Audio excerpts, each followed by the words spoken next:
सपना मोला का बर आथे ओ, सुरता दिन रात सताए ना।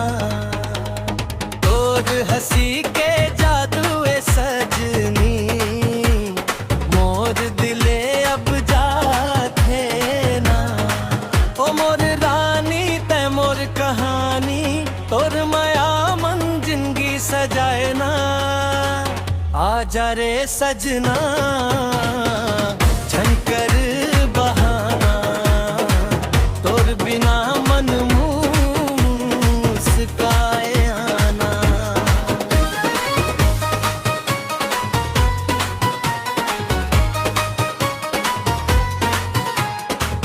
चंदा कस तोर मुस्कान चमके, नदिया कस तोर माया बहथे।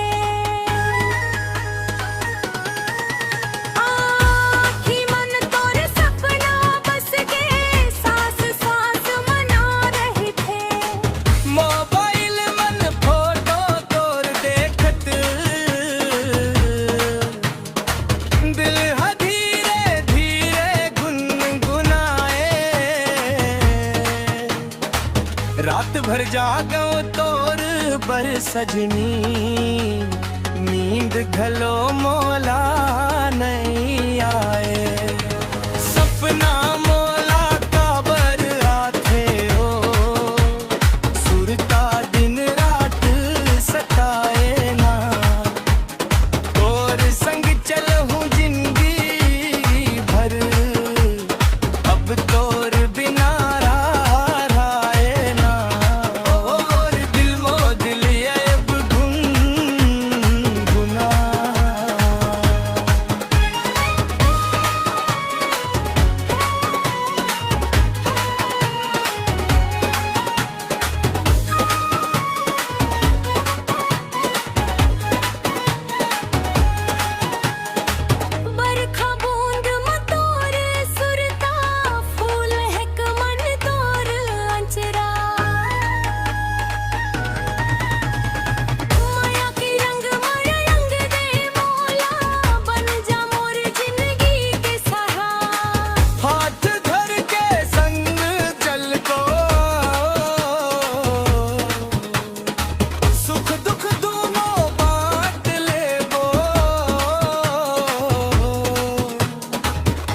तो जन्म के ने निभाबो, तोर संग दुनिया जीत लेबो।